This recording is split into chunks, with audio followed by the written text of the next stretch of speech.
Hello and welcome to Anatomy and Physiology at Glen Oaks Community College. I'm Dr. Ren Hartung. This is the first in a series of videos about joints.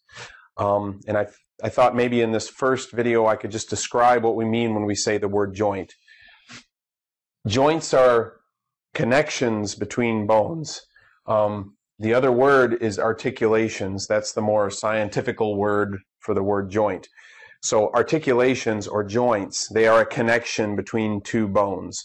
Those connections can be have little to no mobility. For example, the sutures between your skull plates, they're a type of joint, a fibrous joint, and there's no motion. There should be no motion for those suture joints. They could also have a big range of motion. Synovial joints, for example, the joints that are between the bones where we can really move, those are synovial joints. A good example is the shoulder joint, also known as the glenohumeral joint. The reason it's called glenohumeral joint is because it's a connection between the glenoid fossa of the scapula and the head of the humerus. That joint, of course, has probably the widest range of motion of any joints in the human body.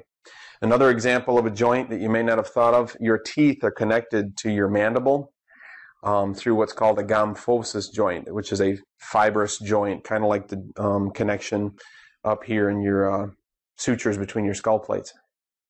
So again, just to restate it one more time, joints or articulations, what we mean by that is simply a connection between two bones.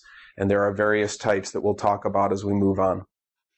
As always, if there's any questions, feel free to leave a comment or send me a message. Thank you.